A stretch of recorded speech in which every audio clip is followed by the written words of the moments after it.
Thank you. All righty. Good morning, everyone. My name is Sue Woykin. I am the Marketing and Event Coordinator with Kendal at Home. With us today is Cheryl Menz. She's a care coordinator here in our Northeastern Ohio office. And also with us is Libby Patrick from Blue Robin Downsizing. Before we get started, I just want to go over a couple of tips. If you do go up into your right-hand corner, you may pick either gallery view to see everyone on the screen at one time, or you can pick speaker view just to see the speaker. And that is totally your choice, whichever way you would like to view it. In addition to that, you may also, at any point during the presentation, type in any questions you have, either in the question and answer box along the bottom of your screen or in the chat box. And we will try to get to as many of those as possible. So at this point, I'm going to turn our care coordination corner over to Cheryl Menz. Hello, everyone. Good morning. Happy Wednesday. I am very excited to have our special guest here today, Libby Patrick, as Sue introduced. And Libby, I thought before we dived into conversation, shall I share your little brief video with the group and then we'll dive into our Q&A? Yes. All righty, let's do that. Especially since I just practiced with Sue getting this to share so y'all would hear it. I want to make sure we do that. All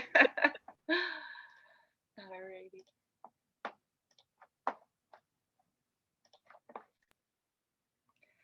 Libby, if I get a thumbs up from you that you can hear it as soon as I hit play.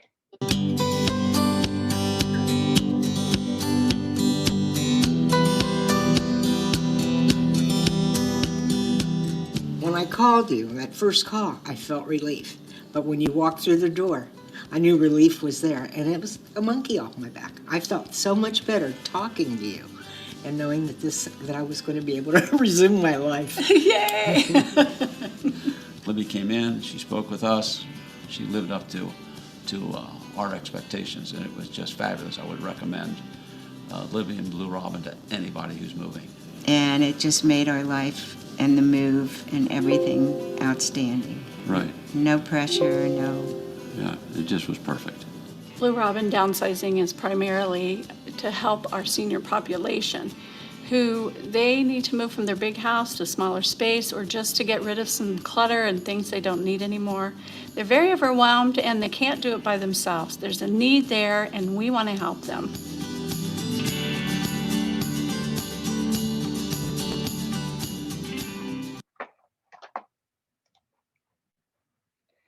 Alrighty, thank you again, Libby, for joining us today. We're so glad that you took this time to meet with us and to talk to members of Kendal at Home. They've expressed such an interest in the topic of downsizing, organizing, decluttering. And after our conversations that you and I have had already, I really feel that you are the perfect person to speak on this. So thank you again for coming.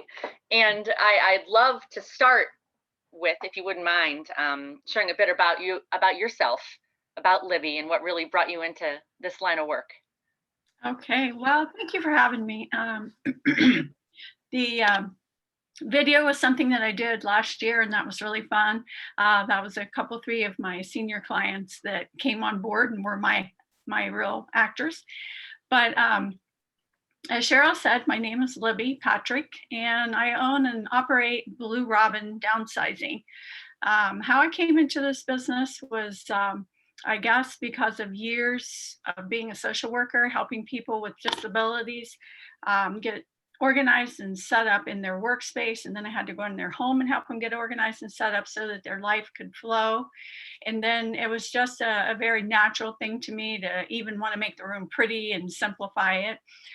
Always getting a call from family members, friends saying, can you help me pack? Can you help me move? Can you help me unpack? And so it was an evolution into what became my life's work. I married, have 2 children. I have 3 grandchildren, 1 on the way, so that'll be 4. And love that part of my life. So, you know, my husband and I live in Heath, and it's east side of Columbus, but we're all over Columbus with the business. It's just a huge downsizing need that I didn't realize was even there until I started doing this and jumped into the downsizing world.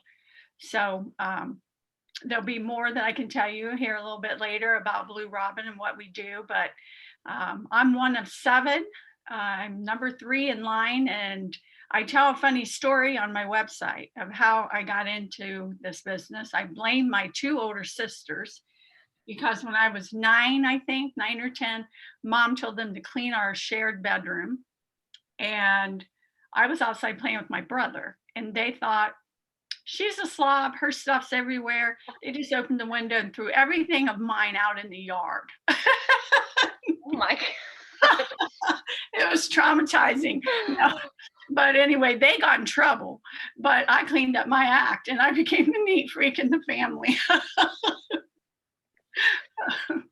Libby, so when you told me once that you felt that this was your calling, do you feel that that was like the moment that you were kind of catapulted in that direction, that this is something that you were really meant to do with your life? No, that did not come until I'm going to say probably right when I was around 50. Really? And I had a life-changing event happen in my life that was very, very difficult to go through.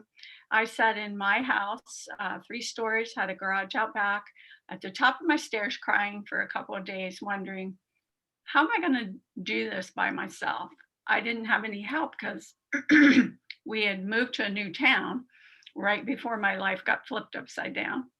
And so at that point, I realized there are people sitting in that exact same spot, the perfect storm, and they don't have anybody to help them. And that's probably where it began, is that's a feeling I don't want anybody else to have. That's an emotional story. I can see why you do what you do and why you obviously care so much about helping the people that you work with. Do.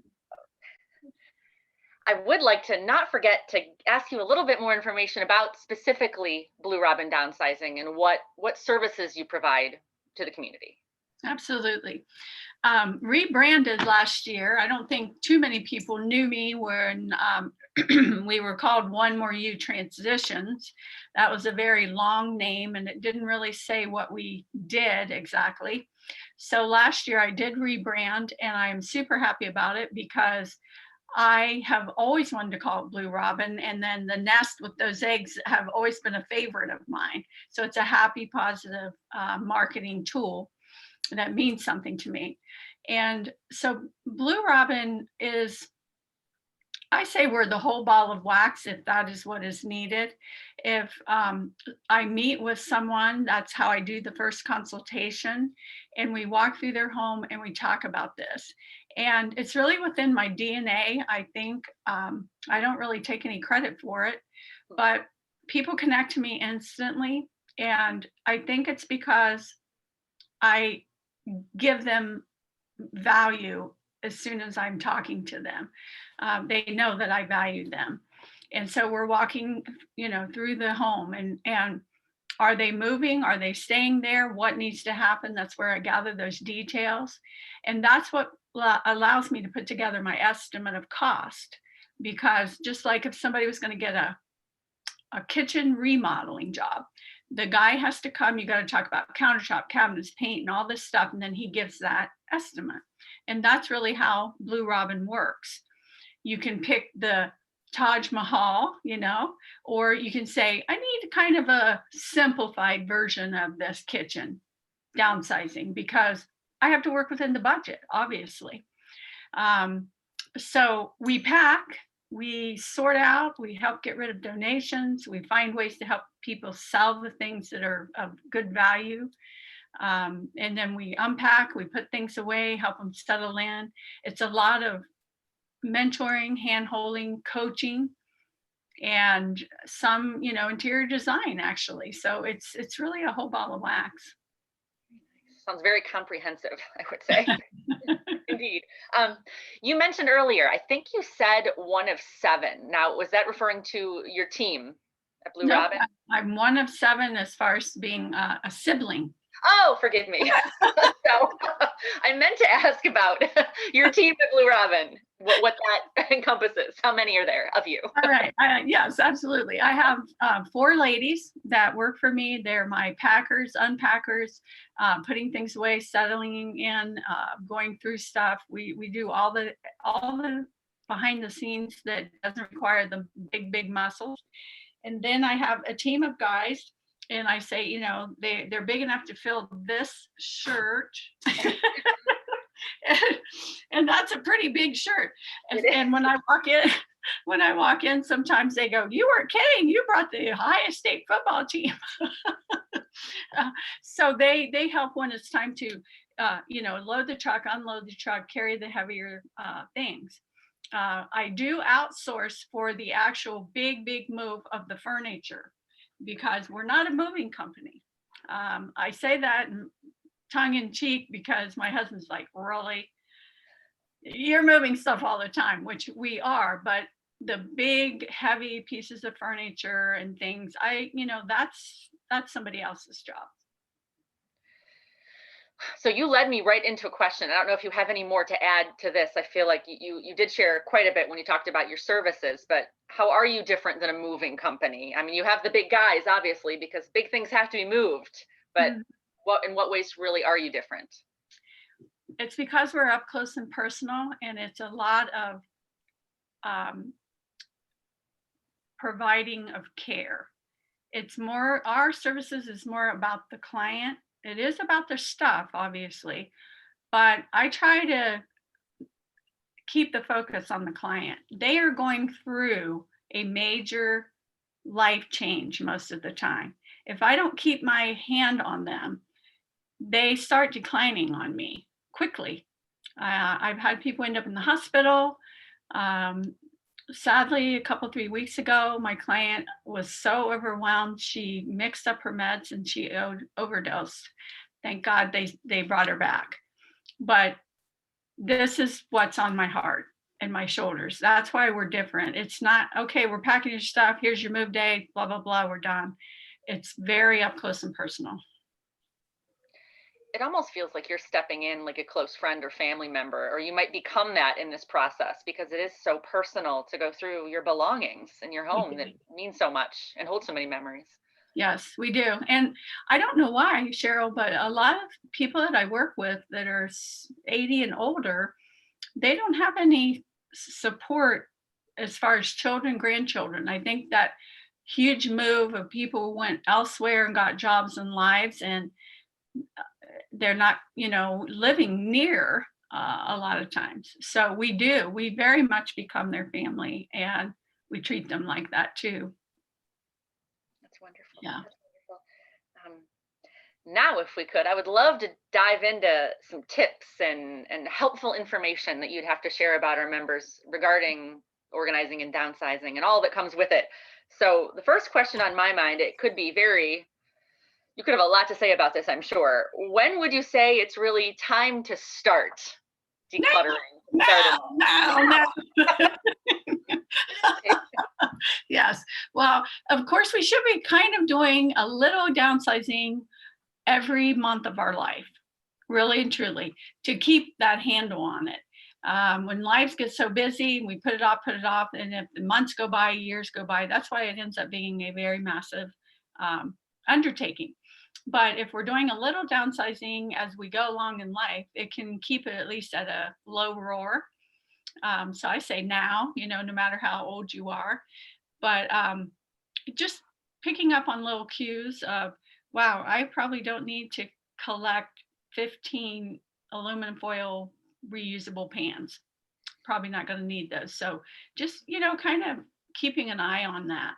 But begin as soon as you can. Don't wait too late where your health changes so much that you can't do it. You don't feel like doing it.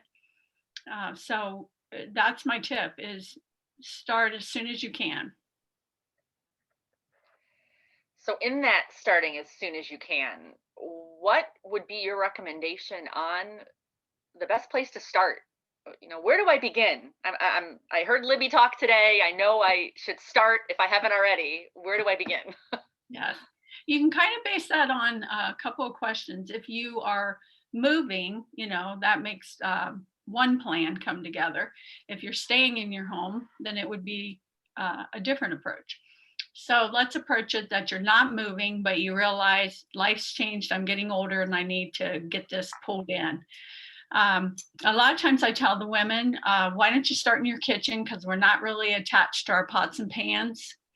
And so getting that under control is good. And if you're not having all the big family dinners and the whole 9 yards entertaining, which most people are not doing that anymore, and we miss it, we loved it, we wish we could do it again, but realistically, you're probably not going to if you're past a certain age.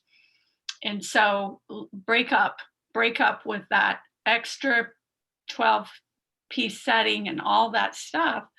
Hopefully you can bless it forward to somebody, but that's a good place for women to start. I tell the men, it's like, I know you love your garage and your workshop and all of that, but you got 1,000 screwdrivers.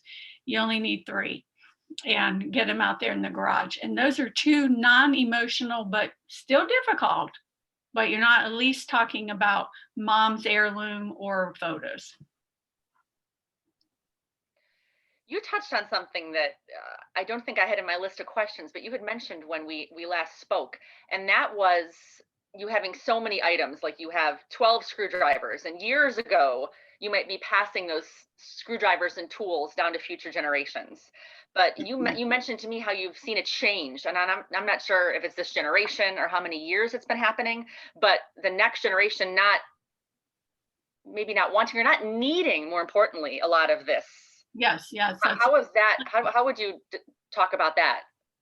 Well, it is true. And I've written this down and I'm going to be expanding on it a little bit, but the baby boomer generation has experienced something that no generation experienced before. And that is they worked so hard for their treasures, whether it was tools or pieces of furniture. And then they also had their treasures that their grandparents gave them.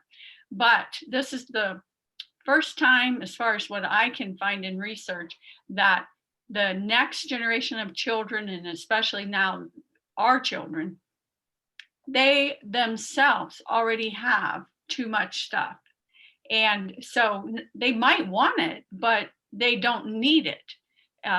They've bought the new up and coming, the gadgets. This older stuff is silly to them. And it is a very emotional, overwhelming situation because they're like, wait a minute, this is my valuable stuff. I want to give this to you. They don't want it. So it's definitely in the mix, and it is a real dilemma.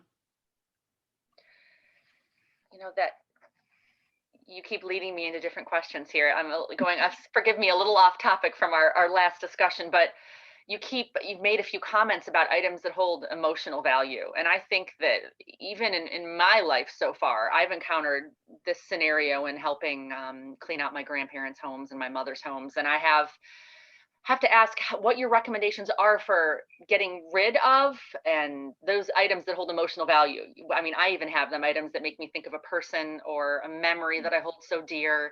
And I had shared with you this beautiful Swedish sailing ship photo that I have in the front entryway of my house that was also in the entryway of my grandmother's home. And it has a little note card on the back that says, "Save for my granddaughter, Cheryl."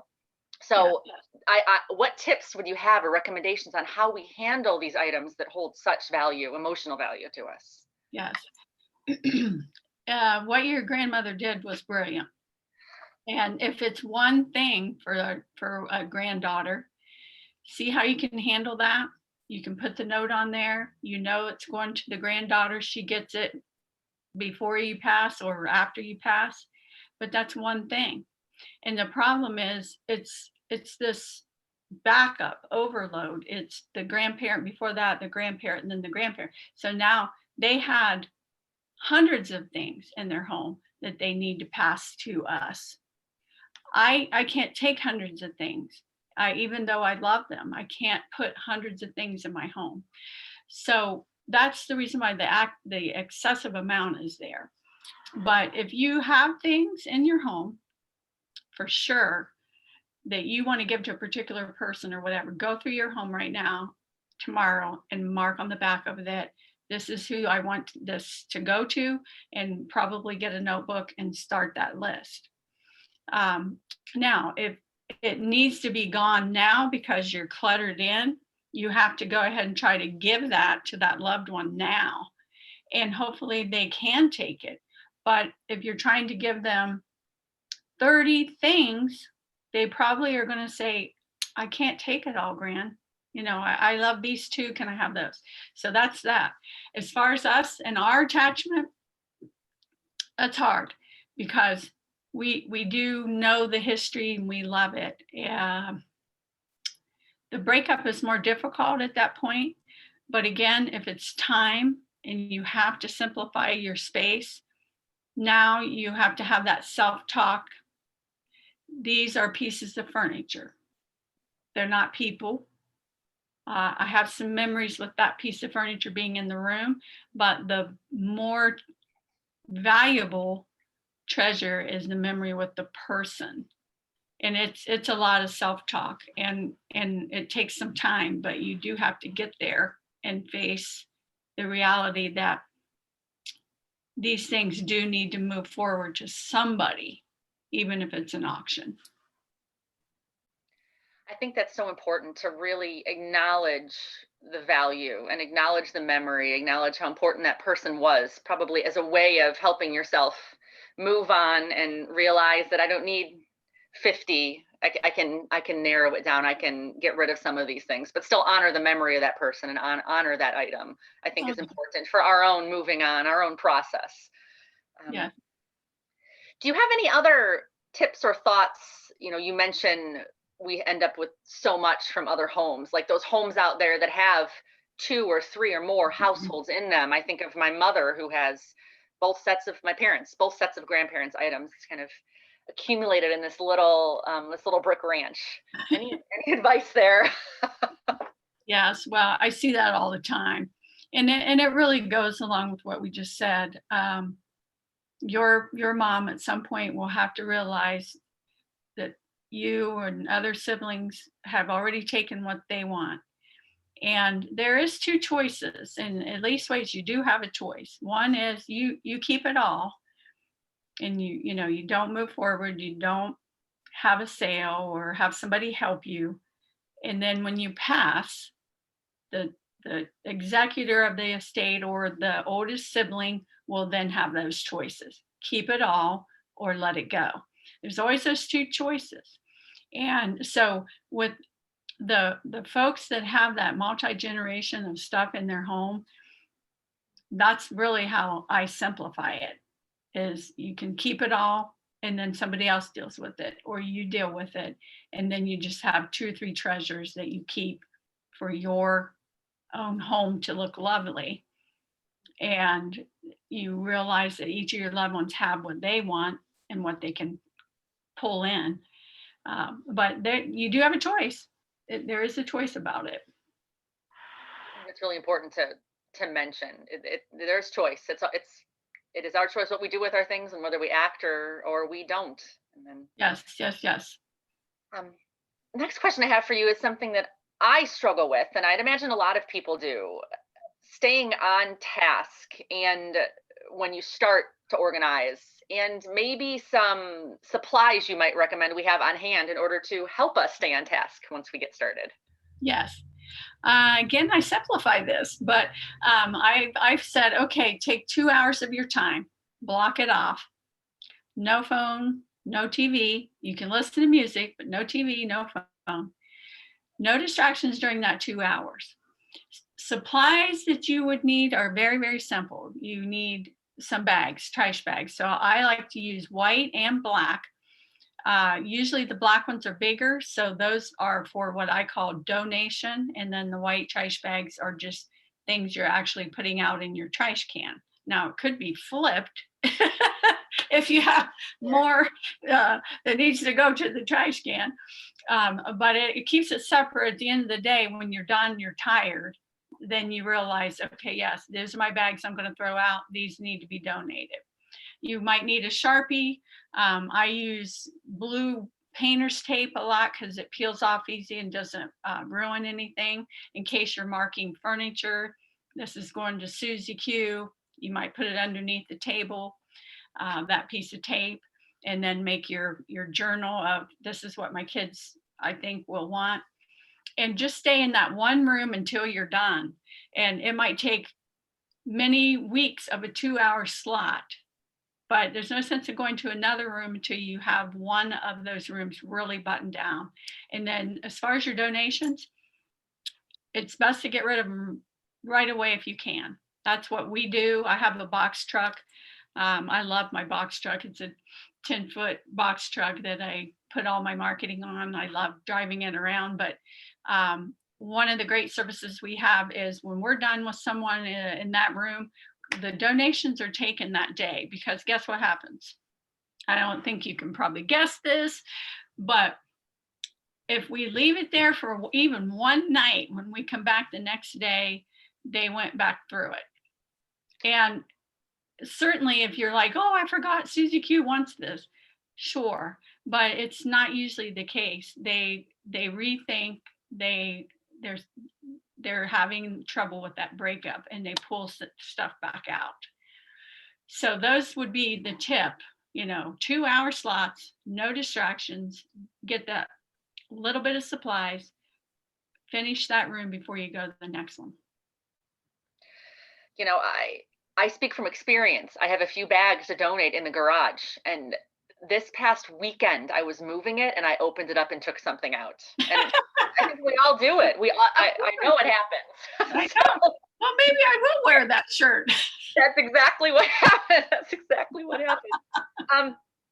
You touched a little then about donating versus throwing away. Are there any other tips you would have in helping us make that decision as far as one versus the other? Right. Well, I'm hoping that with most people, it should be somewhat easy, because if you have clothing with stains or they smell musty or moldy from your basement because they were laying in water, stacked up for years, very, very full of dust, any kind of moldy smell or mice or anything, you got to throw that away.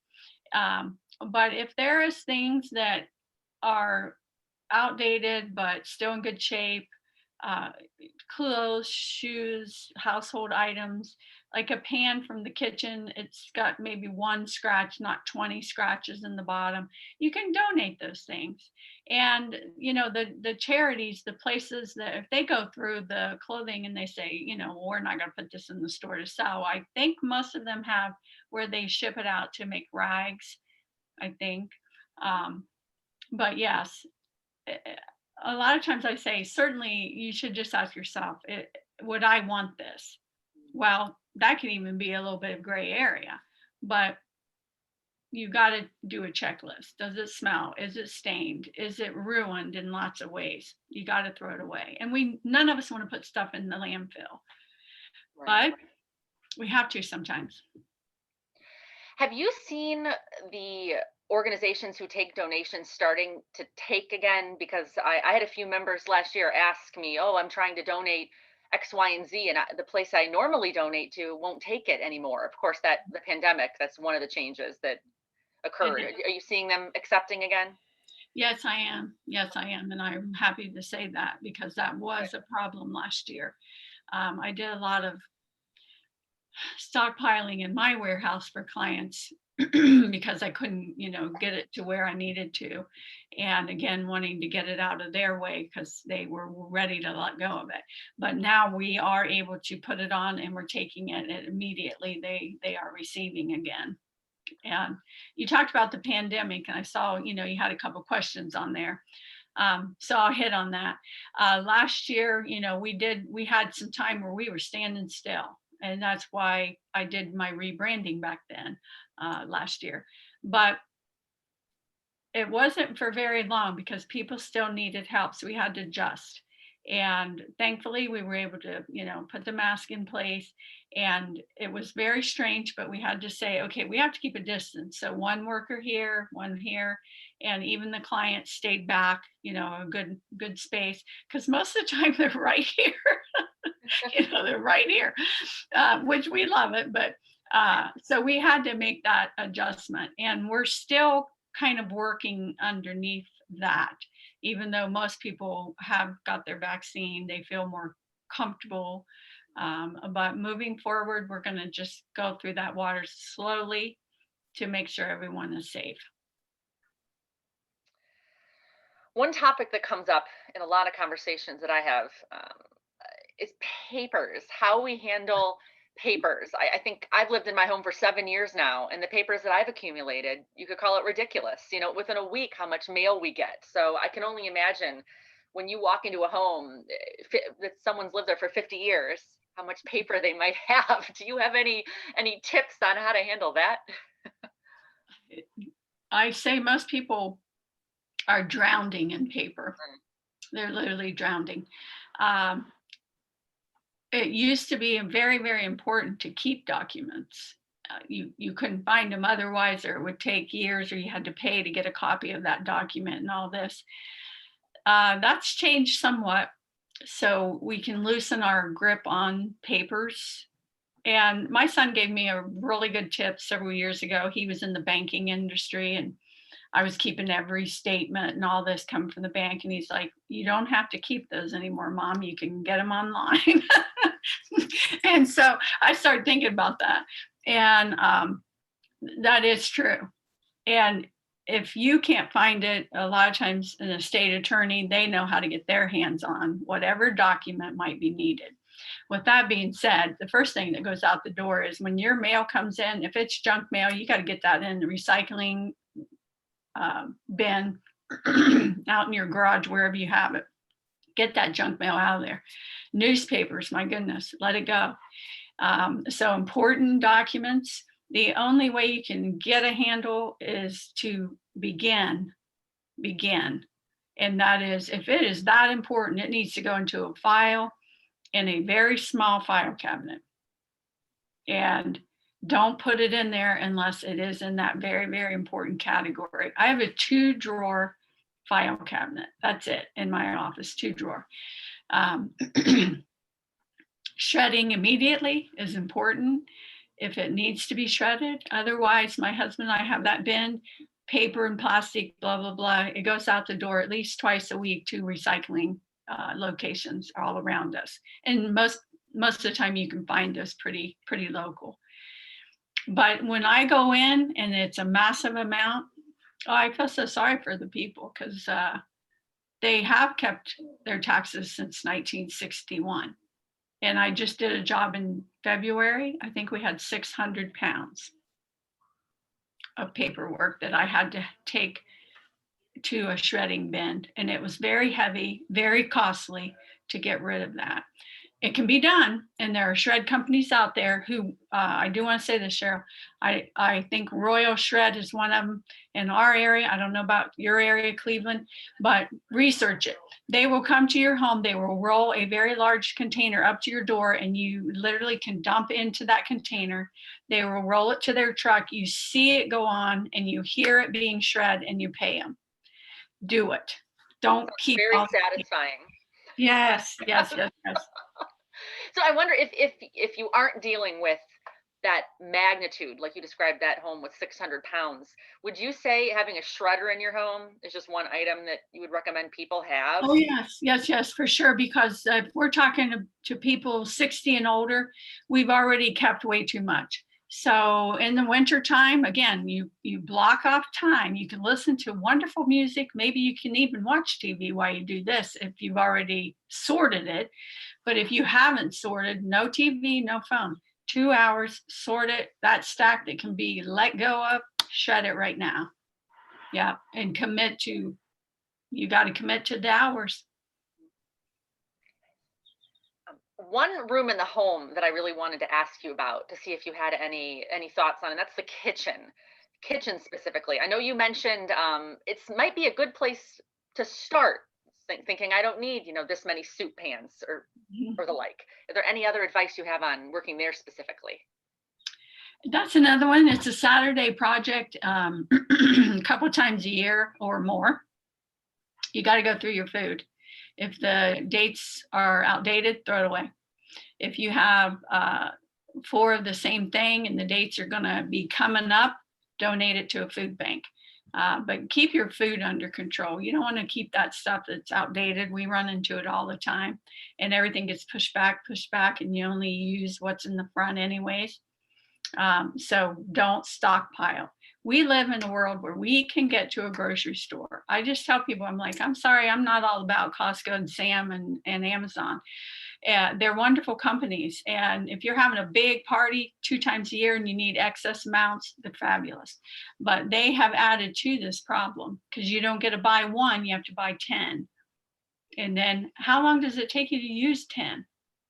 And it gets pushed back and then we buy. But you know, I guess a kitchen for me, I keep mine useful, somewhat simplified, but I'm not somebody who has all my spices beautifully arranged in these little beautiful containers and la la la la la. No, just simplified. So I might not be your best person as far as making this kitchen look absolutely fabulous. I could do it, but how realistic is it that when you look in there, it looks lovely? I see pictures of it. I'm like, well, that looks nice, but do you use this? I think of maintaining it too, Libby. I feel like that would almost be frustrating and have the opposite effect that you'd want if you really want to maintain that perfect row of spices or whatnot. I think you have to be realistic about what your goals are and what you can maintain. Well, you do. And if you bake and cook a lot, then you're going to know how to put that away and make that very accessible to you. But if you hardly ever cook, then, you know, come on, just have it be the necessities that you're going to use. Otherwise, it's still too much stuff. I did want to ask you, shift over to downsizing a little bit. Our members of Kendal at Home, you know, join our program. Really, the first goal is we want to spend our life in the beautiful home that we love. But some members, it becomes, you know, too large for whatever changes in their life. I have a member just not 2 weeks ago said I have a 4-bedroom house. It's too much for me. I don't need all this space. So I need to downsize and get maybe a condo or a smaller home. Is there anything any advice that you would give her or other members that are starting to do that? Any other different place to start? Anything besides what you've already given us tip-wise for organizing and decluttering? Well, that one is, if they are ready to make a move like that, it's very, very helpful if they go look at some units that they're thinking about, whether it's 55 plus living, condo, or senior community, and kind of get a feel for, are you going to do a 2-bedroom or what is your space going to look like? Or maybe you're really good at this and you don't even have to go to a place to see it. In your own home, you can kind of say, if I had 1,000 square foot to live in, or 1,300 or whatever, what pieces would I want to put in there and how would I want it to be set up? Getting a visual of what you would love for your space to look like. And then hopefully in your area where you live or whatever, you are able to reach out to someone who can come in and start planning that process. And it's easy if you can do it this way, but not everybody can. Pick your place, pick your things, make your move, and then deal with everything left behind. That's a perfect scenario, but some people do have to sell their home before they can move. And that makes it a little bit more difficult. But the reason why I like, find your space, get packed up, move in, and then that way, in case you had room for that last little table, you can still grab it, but you're out of that home and you make your break, and then you let somebody deal with all that stuff that's left behind. Is there anything like pods that you would recommend if someone were to find themselves in a situation where, as you said, maybe they can't have both the new 2-bedroom and the older home at the same time, and they have to get out of that house ASAP? Is there there's a lot of good companies out there that have the pods, and if you're allowed to do that, that's great. Sometimes you can let it sit there and your home the houses are selling so quick right now anyway that your stuff wouldn't be in a pod very long. And sometimes you can have it sitting in the driveway, but most time realtors don't want that because it doesn't look so good. But the companies do also take that pod back to their storage. So everything you're thinking you might take with you is in there. That's a good solution. I use them here in Columbus. I call different ones. So very good. Yes. Libby, I wanted to address, as to not forget, we'll bop over to this question.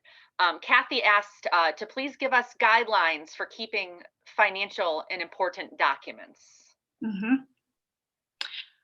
Okay, so guidelines on that to me, if you have an important document and you do need to keep it, like I said, that very small 2-drawer file cabinet. And if you need to keep more than that, then you might want to ask yourself or get some advice. Is this stuff really things I need to keep? But in most people's homes, most people's lives, unless you've had a business, your taxes are, kept for 7 years and it's a business. So you might need more than 2 drawers. But I just go by years. I go by years, and it could either be medical, and then it's, finances, and then it could be household. So a couple, 3 categories per year so that you can find your medical information from 2020.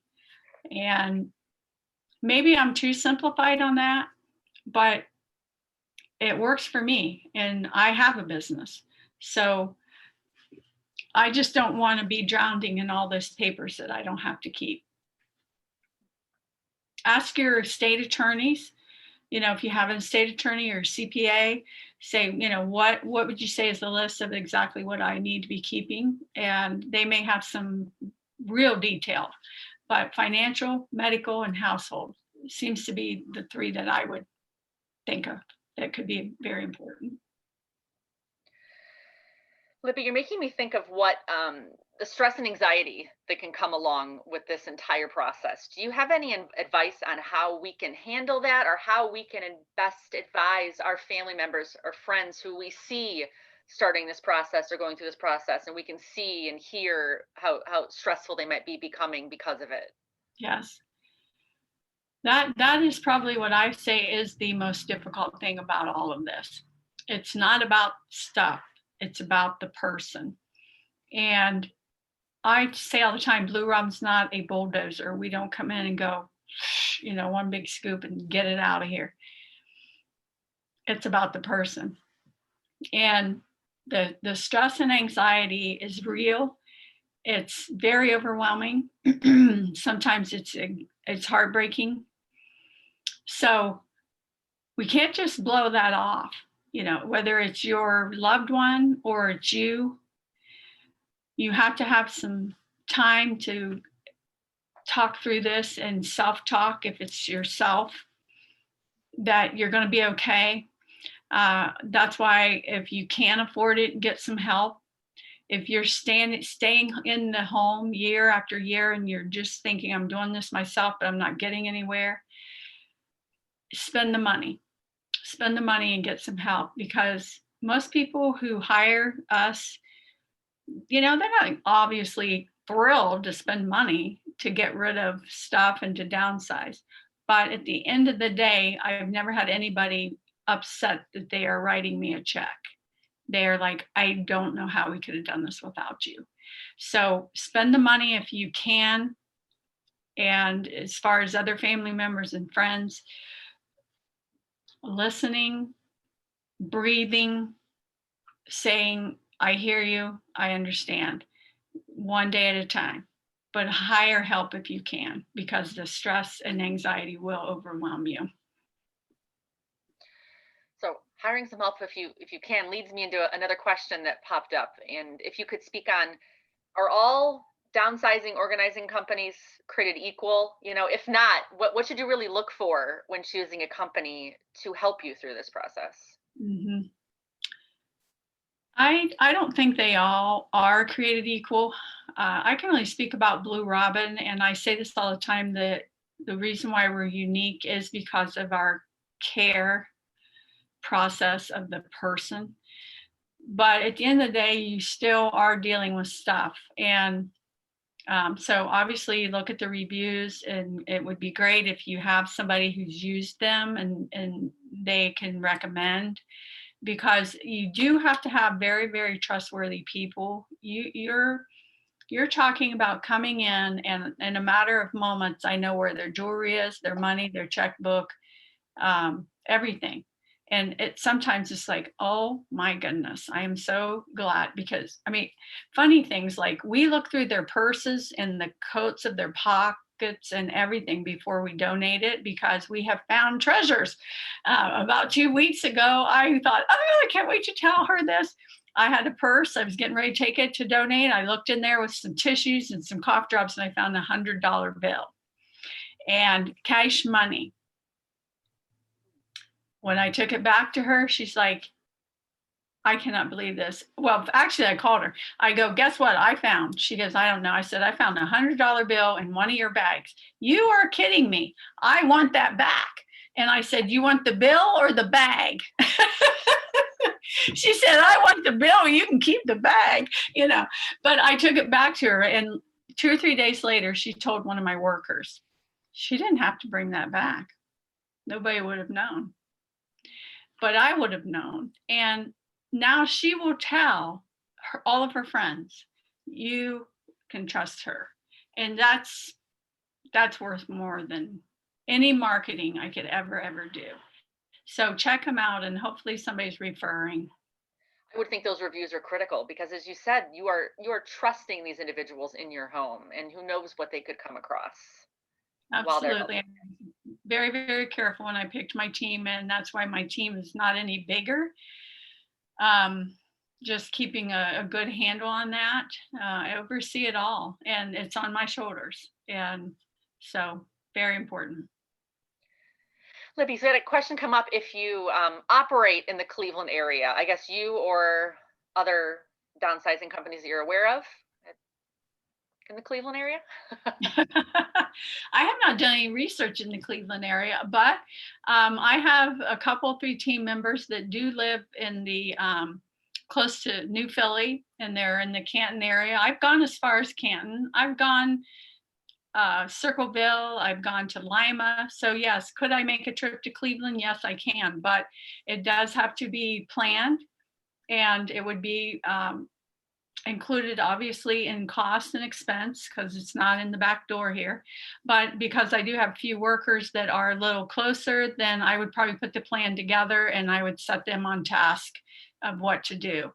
But I haven't done any research about other downsizers in that area. I guess maybe, you know, that's hard to do, but even you know, Cheryl would be able to see and look at their reviews. And that's really all I could do, because I don't know anybody personally. Great. Libby, I was thinking of taking a moment here and just sharing a few photos that you shared with me of some kind of before and afters, and then I think we can move and see if there's any other questions of Okay. our attendees, if that sounds good. Yeah, sounds great. All righty. I will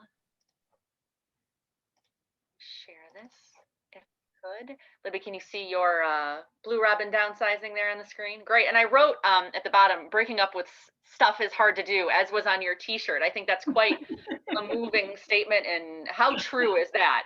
Yeah. It couldn't be more true. Oh my goodness. All right. So this next one. So I have about 5 photos quickly to share here. And I realized when I posted this, I thought it was the same room at first, but I believe these are 2 separate rooms. Am I correct? It's flipped, yeah. It's a different side of the room. Ah, okay. So this is quite a bit that you walked into in this home. It is. Yes, it is. And I'm sad to say that I see that more than I do order. And this is the result of the health declined. It declined, and they didn't get any help. And it was sort of chaotic at the beginning anyway. But then when the health declines and nobody's coming in, nobody's visiting, it's bad. Then I would think it's hard for you to even manage at the level you did prior. So then the clutter grows and grows and grows. And if you didn't have a good process in place, it makes it even harder, I think, to manage all of that. Oh, yes, it does. It does. You have to, yeah. Doesn't that look amazing? But this was a couple years ago, a particular household, and every cabinet, every closet was stuffed to overflowing like that. And I hesitate to even say it, but it is a truth. This is kind of where you know that there's something more going on than your average Susie Q. Um, the health decline, why isn't two enough? More. In fact, it's not enough until it is flowing over like that. And there's a lot behind the scenes. I guess that's where my social work background comes into. I was not a licensed social worker, but I was part of a couple of mental health teams. And so you start digging beneath the surface a little bit. This is definitely a sign that, more might be or actually is likely going on in this home when you get to that point, I think. Yes. And I've seen many garages like this. And where does the car go? Where does the car go? Yes. Well, when I pull up, I always say, if the car's not out in the driveway, it's a good sign, But a lot of people use their garage for storage, which that's okay. But this is not even functional. Right. You think about safety too. How can we walk through safely and go through? Yes. And this is also that Amazon delivered to the home world here. Someone said this the other day, and I thought that is so profound. A lot of older people, and I don't even know if I should use older people, but mature, older, retired people have lost their purpose. Then they give up. Then they start sending themselves presents every day. It just breaks my heart.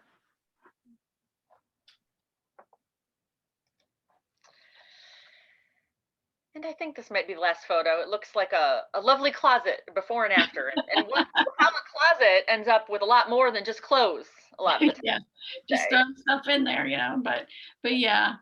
And we love clearing that out. And this actually was a job because sometimes when you are moving and you need to sell your home, we kind of oversee and manage the whole process. So not only do we clear it out, but I hired a painter to come in. They painted the entire condo and cleaned the carpets and a cleaning company to clean the refrigerators and everything. And it sold in 3 days.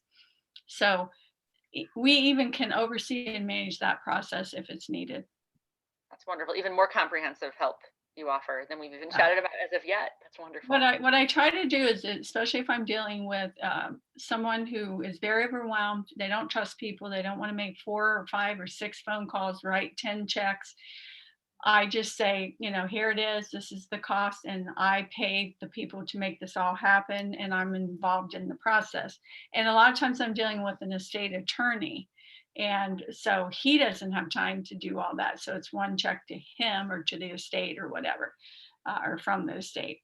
But this one as well, you can see it was the same one as the closet, the green paint on the walls, the stuff. Look how changing the color, get rid of the stuff, clean the carpets. Now you can sell this place.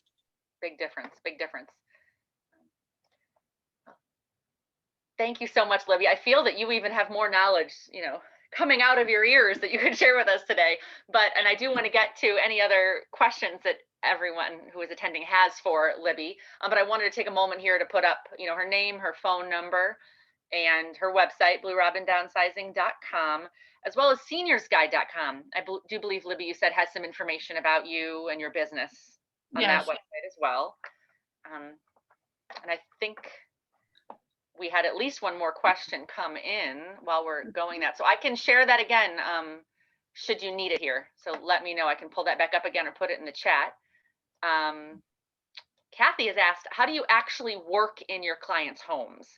Does the owner sit with you? Oh, there you go. Yeah, good question, Kathy, was it? Mm-hmm. Yes, most of the time we are working one-on-one with the client in the home, room to room. And a lot of times they're just sitting in the room, and if they have the ability, we give them particular jobs to be doing as well when we're in the room. But they're in there as we are asking questions. Can we let this go? Is it time to say bye to this? And are you taking this set and we're packing it? So yes, very much one-on-one personal with them. But we can also work when they go lay down for a while or they're not home at all, because once I know the process, and especially if I know they're moving, we've identified the items that they're taking, then they don't even have to be there. So we've done both. Wonderful. So as you said, you really work with, and you have to work with the client, working with individual on a personal level and get to know them and how you can best function and help them, depending on what their physical needs are and Yes, all all of else. that. All else. Yes. I did add everyone, so you have it there in the chat. Libby's name, phone number, and website in case you didn't quite catch it when I had the slideshow up. So I think we might have another question. Oh, Right. from David, are antique dealers interested in what you find? Great question. Antiques are tricky.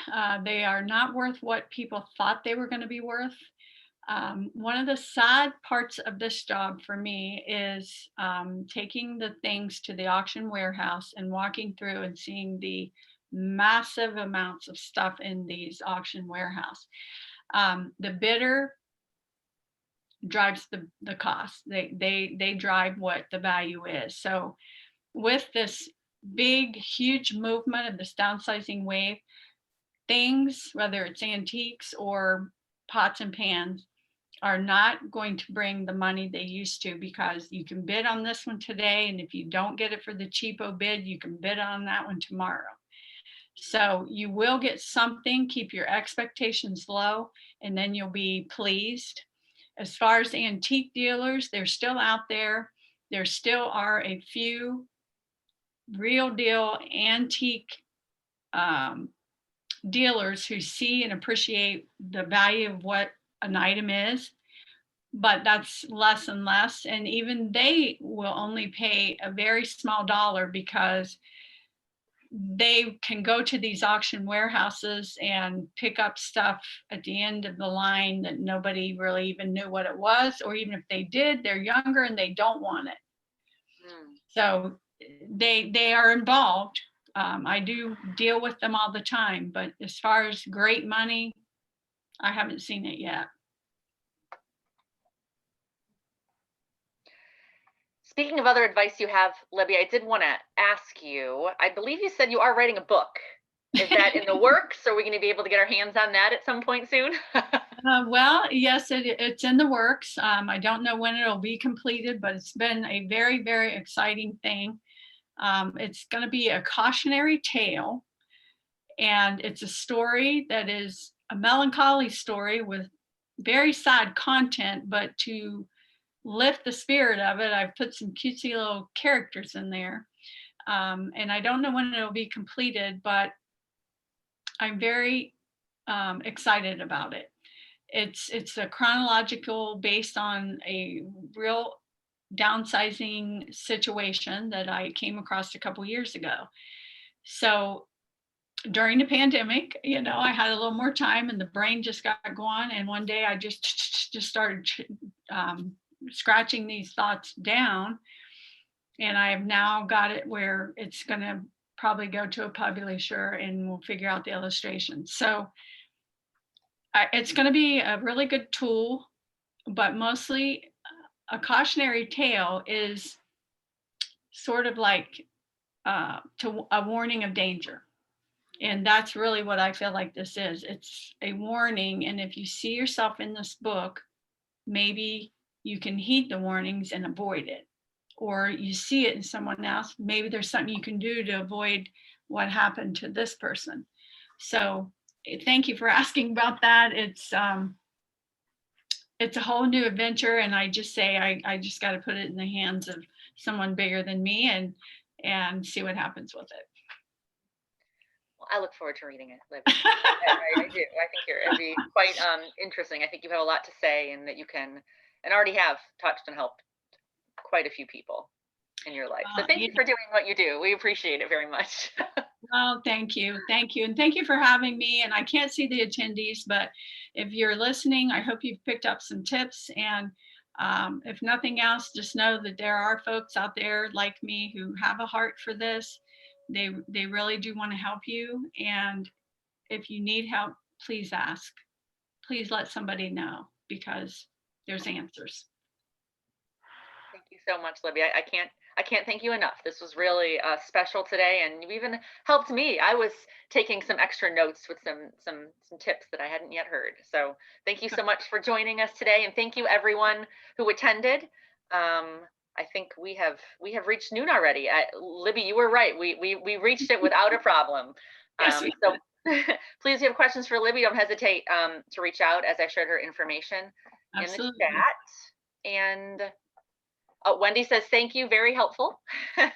We hope so. We hope so, everyone. That was our goal today, since this was a topic that keeps coming up of interest to our members. So it will keep coming up. Thank you. Yes. And thank you, everyone. I hope you have an exceptional day and get to enjoy some of the sunshine today. Absolutely.